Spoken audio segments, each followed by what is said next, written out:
یہ روح جو ہے انسان کو بہت اونچا کر دیتی ہے۔ اس کے بعد فرشتوں نے سجدہ کیا، اور اللہ رب العزت نے اسی لیے اس روح کے پھر اوصاف جو ہیں وہ جانوروں والے اوصاف نہیں، وہ شیطانی اوصاف نہیں، وہ صفات نہیں۔ اللہ رب العزت پسند کرتے ہیں کہ انسان فرشتوں جیسے اوصاف کا حامل ہو، اللہ کی بندگی کرنے والا، اللہ کی وفاداری کرنے والا، اللہ کی فرما برداری کرنے والا، اللہ کو یاد رکھنے والا، اس کا لحاظ کرنے والا، اس کا خیال رکھنے والا۔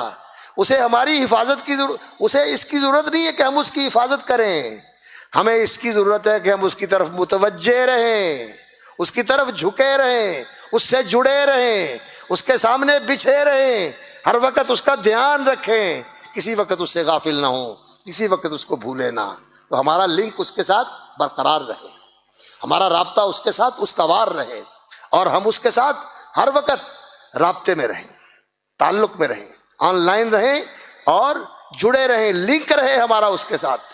وہ عرش کے اوپر ہے، اللہ اکبر، ہم زمین کے اوپر ہیں، لیکن وہ کہتا ہے وَهُوَ مَعَكُمْ أَيْنَمَا كُنْتُمْ، تم جہاں ہوتے ہو وہ تمہارے ساتھ ہوتا ہے۔ تم دو ہوتے ہو، تیسرا وہ ہوتا ہے، تم چار ہوتے ہو، پانچواں وہ ہوتا ہے، کوئی اس سے کم ہو یا کوئی اس سے زیادہ ہو، جہاں کہیں ہو وہ ساتھ ہوتا ہے، اپنی رحمتوں کے ساتھ، اپنی عنایتوں کے ساتھ، اپنی حفاظتوں کے ساتھ، اپنی کرم نوازیوں کے ساتھ، اپنی بندہ پروریوں کے ساتھ، اپنی کارسازیوں کے ساتھ تمہارے ساتھ ہوتا ہے۔ اگر ان چیزوں کو ہٹا لے انسان، تو ایک لمحے میں تو پھٹ جائے، تعفن اور بدبو کے ساتھ تیرے پاس کوئی کھڑا ہونے کے لیے تیار نہ ہو، ایک لمحے کے لیے ان چیزوں کو ہٹا لے تو۔ اس لیے وہ تیرے ساتھ ہے، تو بھول جاتا ہے، تو غافل ہو جاتا ہے کہ وہ میرے ساتھ ہے، تو سمجھتا مجھے کوئی نہیں دیکھ رہا، اب کوئی مجھے نہیں دیکھ رہا، اب کس کو پتا ہے میں کیا کر رہا ہوں؟ نہیں، وہ تمہیں دیکھ بھی رہا ہے اور اس کو پتا بھی ہے، تو جو کر رہا ہے صرف اسی کا اسے پتا نہیں، علیم بذات الصدور، جو تیرے دل کے اندر ہے، تیرے دماغ کے اندر منصوبے بن رہے ہیں، وہ اس کو بھی جانتا ہے، وہ اس کو بھی جانتا ہے۔ یہ احساس انسان کے دل میں ہو کہ اللہ میرے ساتھ ہے، مجھے دیکھ رہا ہے، اور پھر اس کے ساتھ انسان اللہ کے ساتھ محبت کے تعلق سے جڑا رہے، پھر اس پہ ایمان رکھے، اس طرح اس کو مانے جیسے وہ منواتا ہے، واحد لا شریک مانے، پوری کائنات کا شہنشاہ مانے، یدبر الامر من السماء الى الارض، آسمان کی بلندیوں سے لے کر زمین کی پستیوں تک پوری کائنات کی تدبیر اور اس کا کنٹرول اور اس کو مینج کرنا میرے اللہ کے ہاتھ میں ہے۔ یدبر الامر من السماء الى الارض، اور ہر چیز کی ابتدا بھی اسی کے اذن سے ہوتی ہے، اس کے ارادے اور مشیت سے ہوتی ہے، اس کی تخلیق سے ہوتی ہے، اور ہر چیز کا کنٹرول بھی اس کے ہاتھ میں ہے، اور آخر کار اس پر حکم اس کا آتا ہے تو وہ باقی رہتی ہے یا وہ ختم ہو جاتی ہے۔ اول و آخر اللہ کی ذات ہے، والاول والآخر۔ اللہ رب العزت کو اس طرح مانے جس طرح ماننے کا اس نے حکم دیا ہے۔ وہ کہتا ہے کہ مجھے پکارو میں تمہاری دعائیں سنتا ہوں، وہ کہتا ہے مجھ سے مانگو میں تمہیں رزق دیتا ہوں، وہ کہتا ہے کہ تم اللہ اکبر میرے محتاج ہو، اور میری ساری کائنات ہی محتاج ہے میری۔ یسألہ من فی السماوات والارض، ساری کائنات اس کے در کی سوالی اور اس کے گھر کی فقیر اور مانگت ہے، اور وہ سب کو دیتا ہے، اور سب کو دے کے اس کے خزانوں میں کوئی کمی نہیں آتی، کوئی کمی نہیں آتی۔ لوگوں نے داتا بنائے ہوئے ہیں، لیکن یہ تو خود سوالی ہیں، یہ تو فقیر ہیں، یہ تو محتاج ہیں، ان کے پاس کیا ہوگا جو کسی کو دے؟ یہ تو اپنے آپ کو نہیں دے سکتے، کسی کو کیا دیں گے؟ دینے والا صرف وہی ہے، صرف وہی۔ ان اللہ هو الرزاق، اللہ ہی صرف رزق دینے والا ہے، ذو القوت المتین، طاقت والا، زبردست، توانا، اور بہت ہی اللہ اکبر پاور والی ہستی ہے، بہت ہی پاور والی ہستی ہے سبحانہ و تعالی۔ اللہ کو مانے اس طرح جس طرح اس نے منوایا ہے، اور خود اس طرح رہے جیسے وہ چاہتا ہے کہ تو رہے، جس طرح وہ چاہتا ہے کہ تو رہے۔ وہ کیا چاہتا ہے کہ تو کیسے رہے؟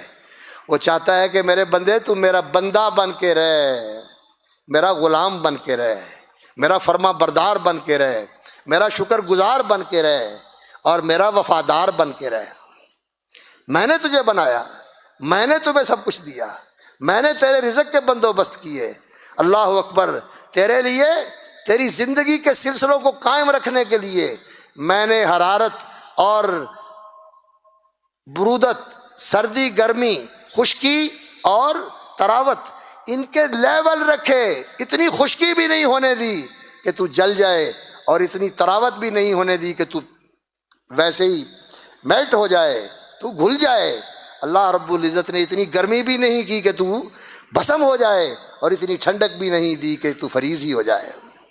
اور اگر کہیں ایسا موسم ہے صفر سے نیچے چلا جاتا ہے یا 50 سے اوپر چلا جاتا ہے تو وہاں اللہ رب العزت نے عقل بھی دی اور وسائل بھی دیے، انسان بندوبست کر لیتا ہے، لباس کا بندوبست کر لیتا ہے، گھر کا بندوبست کر لیتا ہے، اور پھر قوت بھی اللہ رب العزت نے جسم کے اندر رکھی ہوئی ہے کہ یہ موسم کے مطابق اپنے اندر صلاحیت ڈیولپ کر لیتا ہے کہ یہ اس موسم کے اندر زندہ رہ سکتا ہے۔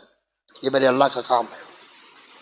تو اللہ رب العزت نے اس انسان کو سب کچھ دیا، سب کچھ دیا۔ تو اتنی نعمتیں دینے والا مالک یہ چاہتا ہے کہ اما شاکرن، اب تیری مرضی ہے یا تو شکر گزار بن جا، اور تیری مرضی ہے نہ شکرا اور نافرمان بن جا۔ اللہ چاہتا ہے کہ تو شکر گزار بنے، تو شکر گزار بن۔ ان تشکروہ یرضہ لکم، اگر اس کا شکر کرو گے تو اس کو پسند کرتا ہے۔ لا یرضى لعبادہ الکفر، وہ اپنے بندوں کے لیے کفر پسند نہیں کرتا۔ اللہ کو مانے جس طرح وہ منواتا ہے، اور اپنے آپ کو بنائے جس طرح وہ چاہتا ہے، اور وہ چاہتا ہے کہ کافروں والے اوصاف نہ اختیار کر، مومنوں والے اوصاف اختیار کر۔ وہ چاہتا ہے کہ نافرمانوں والے، فاسق اور مجرموں والے، فاسقین اور مجرمین والے اوصاف نہ اختیار کر، فرما بردار اور صالحین والے اوصاف اختیار کر۔ اور وہ چاہتا ہے کہ ایمان اور یقین والے اوصاف اختیار کر، منافق اور کھوٹے لوگوں والے اور جھوٹے لوگوں والے اوصاف نہ اختیار کر۔ کافر نہیں ہونا، مشرک نہیں ہونا، فاسق اور مجرم نہیں ہونا، منافق اور جھوٹے نہیں ہونا، ان چیزوں سے اپنے آپ کو پاک کرنا ہے۔ مومن بننا ہے سچا، مسلمان بننا ہے پکا، اور اللہ رب العزت کے ساتھ تعلق رکھنا ہے وفاداری کا، شکر گزاری کا، غلامی کی، اللہ اکبر، پکی غلامی کا، ہر حال میں غلامی اس کی، اور ہر حال میں فرما برداری اس کی، اور اس کے سامنے تکبر نہیں کرنا۔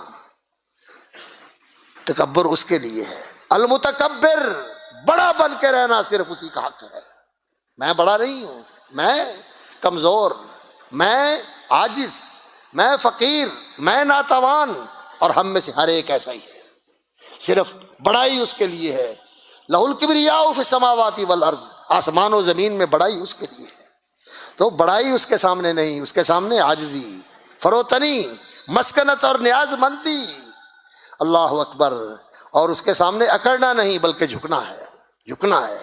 اس کا حکم آیا مان لو، اس کا بلاوا آیا آ کے جھک جاؤ، اللہ اکبر۔ جدھر سے روک دیا رک جاؤ، اور جہاں بلایا چلے آؤ، اس کے فرما بردار بن جاؤ۔